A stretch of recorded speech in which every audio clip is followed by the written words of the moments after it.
जगन्नाथ मु सोनी आपन स्वागत करछि Soni kitchen and blog channel को। आशा करछि जगन्नाथ कृपारू आपण माने समस्ते भलर थिबे, जोड़ थांतु, भलर थांतु, सुरक्षित थांतु। वीडियो को फास्ट टू लास्ट जाए देखुवे। यदि पसंद आसला गोटे लाइक करेंगे, फ्रेंड सहित शेयर करेंगे, आ चैनल जदि नुआ अच्छा चैनल गोटे सब्सक्राइब करने। तो डेरी नक चैनल स्टार्ट करवा। आज टिप्स अच्छी आपणकर स्किन को केमिति आपण घर उपाय पूरा ग्लोइंग करें। तो बिल्कुल भी आपन को पार्लर जाए पड़ोनी। तो से देखूँ ये मुझे गली प्रथम एलोवेरा आपण मुँह को भल भाव धोई ने। धोई सारापर आपड़ एलोवेरा को भल से आपण मुँह घसी नियंतु। घस सारापर कि समय छाड़ीदे मसाज करी। छाड़ी सारापर आपणकर मुँह को भल भाव धोई ने।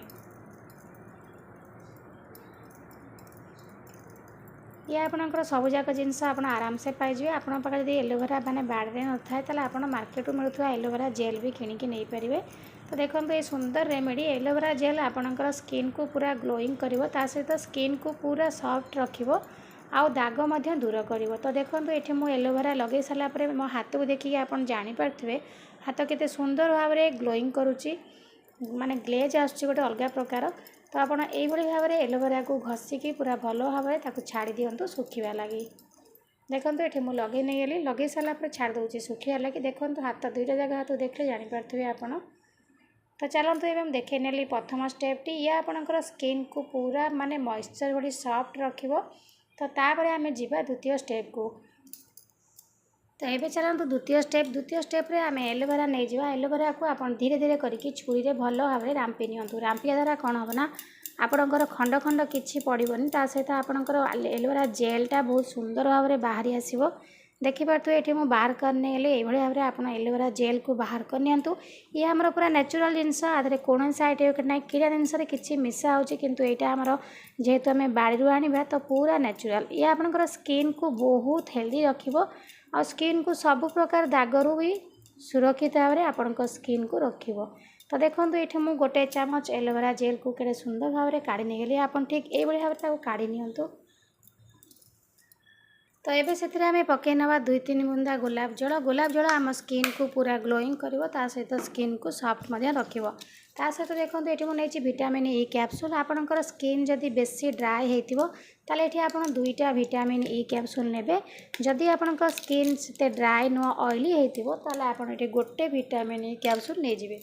तो देखो ये मुझे गोटे विटामिन ई कैप्सूल नहीं गली। तो ताकू आपण हाथ में छिंडेबे ना गोटे पिन कंटा साहाय्य ता अगटा को टिके छोट कणाटे करने। करने सारापर देखो ये मुझे नहीं जाऊँगी चिपिकी विटामिन ई। ये आपणकर स्किन को पूरा ग्लोइंग करिवो, स्किन रु दाग दूर करिवो आ इंस्टेंट ग्लोइंग जोटा कि आपणकर पार्लर जावाक आपको पड़ोनी। यही भाव में आप मिसेक लगे आगे जब राति लगे शोबे किसी असुविधा ना। ये आपणकर बहुत बढ़िया काम दब। तो देखो ये मुझे गोटे विटामिन ई कैप्सूल पकई नौची।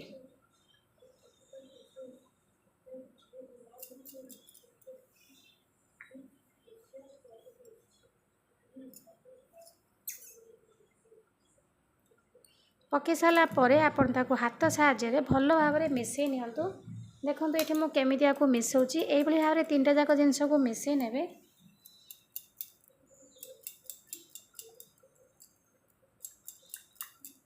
मिसई सारापर आपणकर फेस रे आकु लगे नियंतु। आकु लगे द्वारा कौन हम ना आपणकर स्किन टा बहुत सुंदर भाव में ग्लोइंग करिवो। देखो ये मुझे लगे नहीं जाऊँगी।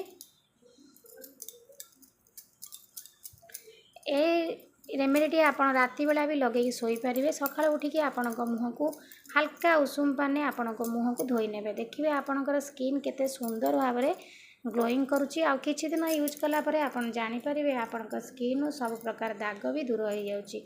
तो निश्चित भाव में आपको भल भाव में ये लगातु। टाइम न पाइले आप सप्ताह को अति कम 3 थर लगातु न 2 थर लगातु। देखो एमती भल भाव में टिके हल्का हल्का करके मु मसाज कर नौची। एमती मसाज करा द्वारा कौन हम ना आपणकर स्किन पूरा ग्लोइंग करिवो आउ सतेज रहिबो। बिल्कुल भी कलार जो छाप देखा जाए गोटे जो सन टैनिंग पड़ जाए टानिंग जो पड़ जाए ताको भी दूर करिवो।